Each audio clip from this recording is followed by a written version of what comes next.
Building a home is already complex, but what happens when a neighbor starts policing your every construction move? We're going to talk about how to stay grounded, compassionate, and curious, all while standing in clear, calm, professional agency.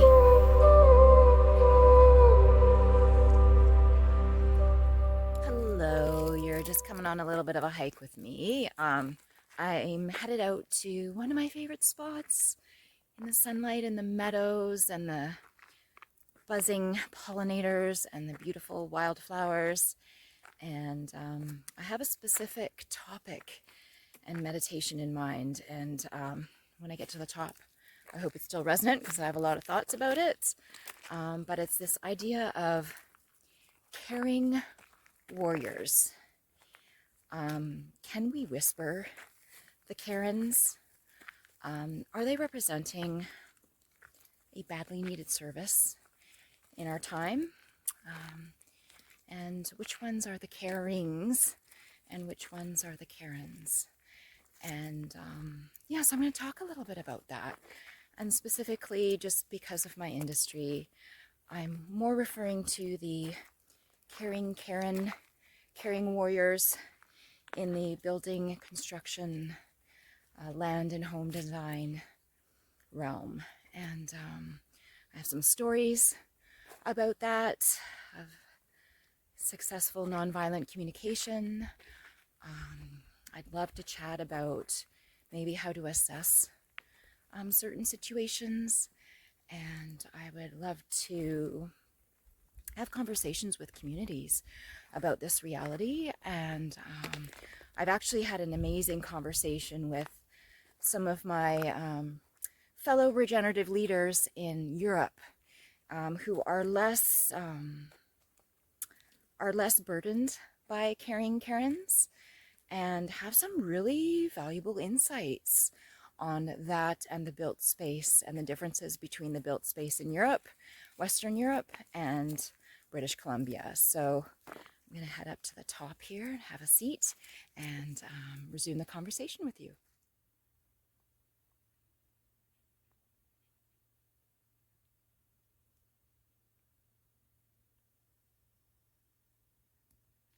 Kind of ironic. I always end up in power lines, hiking around power lines. I'm really sensitive to electricity, but it means there's a clearing in the forest and I can get some sun, vitamin D into my soil.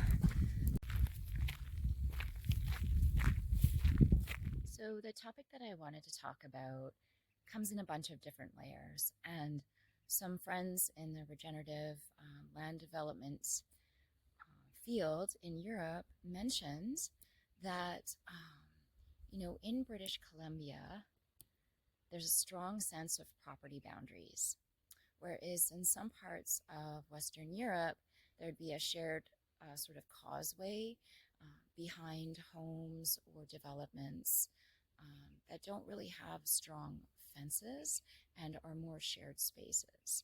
So the idea was that in some of the areas in Western Europe, there's more of a sense of shared space versus owned space. And it's compounded by inflated real estate on coastal British Columbia, where those boundaries and the right and the entitlement that comes with those boundaries is dearly paid for, possibly many times more than the actual value. So we have an inflated sense of value. We may have an inflated sense of those boundaries. And so their wisdom was like, we hear of these caring warriors standing at the edge of their boundary that is hyperinflated value, and there's like a stronger sense of ownership, and there's a stronger sense of that we have the right to create input about what happens on either side of the boundary. But often what happens is people standing on the edge of their expensive boundary have already developed their land and are advocating against or being extra caring about the development happening outside of that ownership. So there's a sense of loss of control, especially if you've been a property owner on the edge of wilderness. there's a hyper-inflated sense of property value and having made it on coastal British Columbia. So there's a general sense of if you ended up on coastal British Columbia, you've done a lot of things right in your life and are potentially a righteous person to have now being contained in such valuable properties and have a larger say in what happens in nature around us or what happens in adjacent properties. So that was the wisdom coming out of some parts of Western Europe. And I found it very interesting because I feel like the hyperinflation of property values definitely has a sense of that. Like some parts of coastal British Columbia, like I found when I moved here from another part of British Columbia and having been raised on the coast, sometimes the first question out of when you met people was like, where do you live? And I'm like, I live on this part of the coast. And they're like, no, where do you live? What neighborhood are you in? And I'm like, well, that's weird.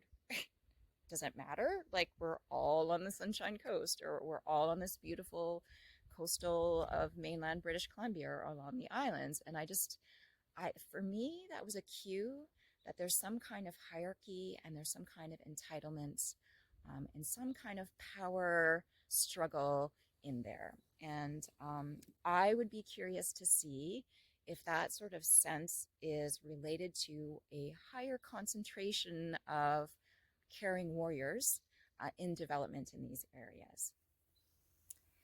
And some other thoughts I had around this topic is, the lack of control in development. And so we certainly would not be the first ones feeling this lack of control, but perhaps on that strong sense of ownership, it really brings it to light now. And so in British Columbia, there's a contrast, perhaps contrasted by parts of Europe, where architecture is a bit of a mishmash. So our favorite, when we dream of, the dream of going to or living in Europe, is like there's a beautiful consistency in the architecture, in the materials. Whereas we've seen in, a rapidly growing civilization, particularly around Vancouver, British Columbia, there's really not a lot of coherence among architecture. You could have like a super modern house next to a mid-century house, and there's a lot of just chaos and noise around that. And there's a lot of caring warriors who are very sensitive to beauty and beautiful design. And so sometimes there can be a pushback in not being part of that design process, not being a village designing a village. It's just this hodgepodge of who owns what and who's building their dream house that they've always had a vision in their mind. So sometimes I feel that there's some carrying warriors that are very concerned about aesthetic and design.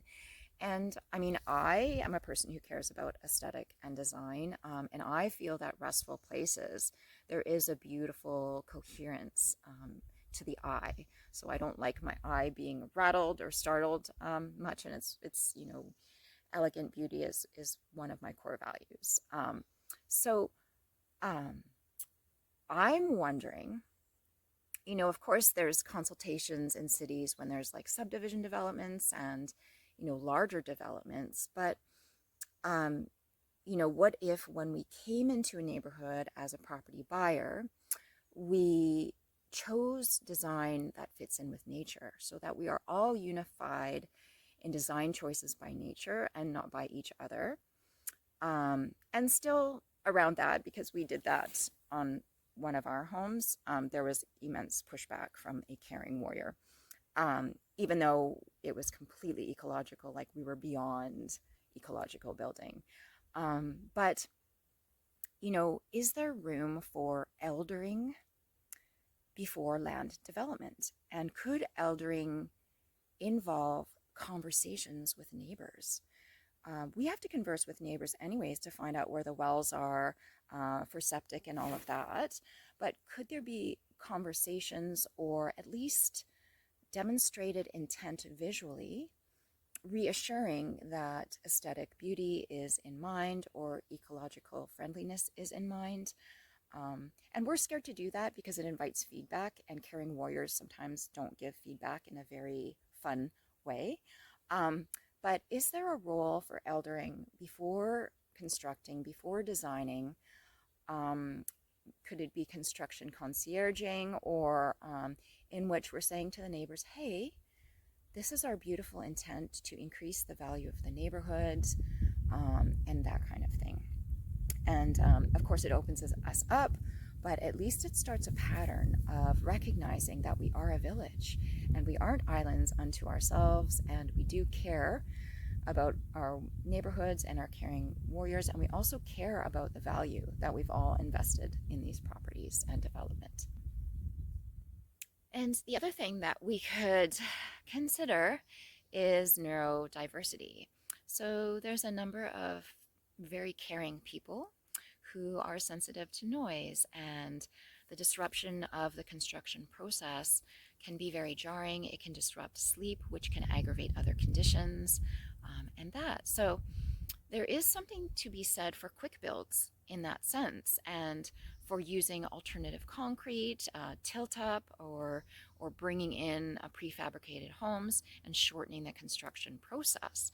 And so that is one way to lessen the disruption on caring warriors who may have neurological or overall conditions that are very, very sensitive. And I think that the numbers are estimated that about 5% or more, 5 to 10% of the population have highly sensitive nervous systems, just as a healthy natural state, not even including any times of life or other medications or other conditions that could compound that. And I have a background in cognitive diversity, and as I've watched over the years footage of caring warriors or Karens basically having meltdowns, I wonder, and this maybe is more outside of Canada, but I wonder how many of those ladies and caring warriors were on the autistic spectrum. Being on the autistic spectrum means having a lower threshold to any kind of stimuli or stress, which results in a meltdown. And in children, it is recognized, but often adults on the autism spectrum are underdiagnosed, just because there's so many layers of masking it and filtering it, but a meltdown is a meltdown. So I don't know if there is potential to develop awareness around people on the autistic spectrum, just as a baseline nervous operating system, and caring warriors who have other things going on. And then also, because adult autism spectrum is often undiagnosed, there could be other medications that were used that sort of solved the problem but didn't, and created other problems to make that meltdown so much more intense. And these things would all come to rise when there's change, so change in the neighborhood, when there's stimuli, people coming and going, noise, all of these kind of things are very draining to those on the neurodiverse or neurospicy spectrum. So I'm wondering if there's opportunity for community awareness around our friends and caring humans, like very, very caring humans too. There's a misbelief about people on the autism spectrum that they may not have empathy, and that is not the case. There is extra empathy and extra sensitivity and extra caring. So is there room in the construction industry and the development industry to have an awareness about neighbors who may be on the neurospicy spectrum, and then also an awareness of tools and communication styles that work better, that work better than hate and pushback. And then this also leads to the conversation on separating all of these other factors from pure wacky-doodleness. And wacky-doodle does exist. And so, is it possible for us to develop the nonviolent communication skills where we are able to source this out and determine when we push back through the help of authorities as construction professionals, or where we use some more soft skills that we may not have already known? And so then my last little thought is, most people value reasoning and logic. And they may be able to value those things because they have the education in topics to reason, to hear a well thought out rebuttal argument explanation and go, yes, that does track. Thank you for teaching me. I'm an educated person. I'm very okay with being wrong and being schooled and learning. And then there's certain situations where reasoning and logic simply does not work. Some people may believe that they know everything that there is to know, even in fields that they're not involved in, where that's not going to work. But can we have third-party things that we refer to when we are in conflict with caring warriors that provides information about construction and development? And referring people out to that before they get very worked up and call in more authorities, or worse, trespass on the property and try to undo things. And so we did have an example where a caring warrior trespassed on the property being developed, which is a safety concern, actually uprooted landscaping, uprooted legal markers of boundaries, etc. And so that is maybe an instance that probably can't be dealt with, but could have possibly been assisted by earlier empowerment with information. So YouTube is sorry, I'm shaking with the phone here very much. YouTube is a perfect place for people to start their awareness. So can we start posting on YouTube more public information about the early stages of property development through the construction phases, not so much on a how-to for our construction partners, but how to understand it from people not versed in the construction industry. And so that still presupposes that there's reasoning and logic on both sides, and some soft skills on both sides. And then, of course, we do have to do our due diligence with record keeping with people trespassing boundaries, especially the boundaries we set as construction professionals, that we are backed on information and regulations. And huge shout out to bylaw officers and responders responding to these call outs. Just give them a hug and probably a bottle of wine every week. We're all under major compression, all of us.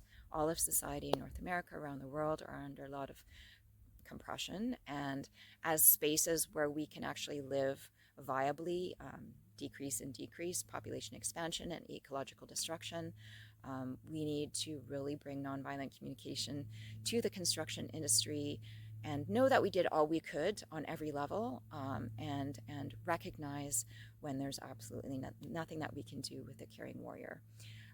Another thought I had was to create opportunities for advocacy to refer caring warriors out to.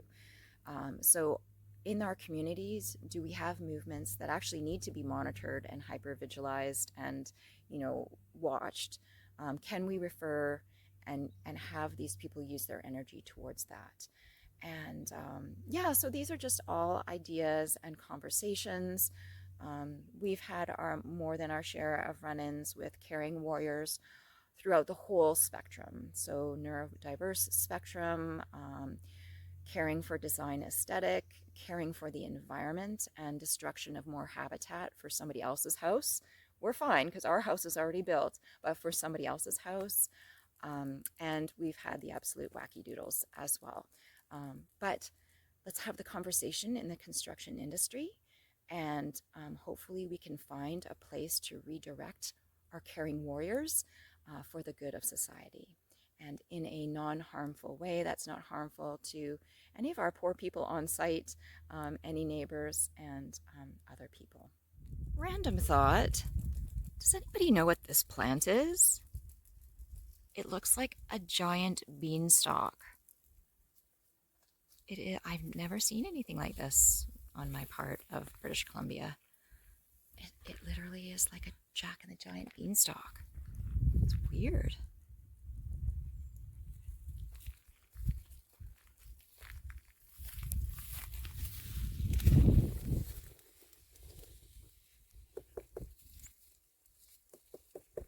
Yeah, I think earlier in the video I promised some success stories. I have some successful group navigation stories around this. And really, it did come down to a combination of partners, which could absolutely have been prevented. And the reason why I'm talking about this issue is because there's so many unnecessary call outs that take professionals away from the really important professional duties that they are doing that do matter. And so I want to create less call outs because there's so many environmentally caring things that we as construction professionals need to really focus on and not be distracted on, especially when they aren't warranted. So one example of a story was a combination of approach. So the caring warrior was very invasive, did trespass, and the contractor and the design professional, like the construction professional, handled it in a very beautiful nonviolent way, in the sense that maintaining patience, even at the end of the day, offering the caring warrior who was filming the entire day an electrolyte beverage, a non-alcoholic refreshing beverage, which confused the heck out of her. And when she repeatedly asked to speak to his boss, he was the boss, he was the professional, and so simply gave her his number. And yeah, it's horrible to make light of the psychological conditions behind people going to these extremes to disrupt construction sites. But I was really proud of this contractor for not letting it get under their skin. And ultimately, the building officials did arrive and were absolutely apologetic to the construction professionals on site. So I'm hoping in bringing awareness, overall, we can reduce these call outs, the unnecessary ones, so that it saves professionals from going to the call outs and the care and the attention that is warranted, that is truly calling out from our planet. And there's so many caring professionals in the construction industry and in the officiating industry, and to support them and not create undue and extra stress for them is really important.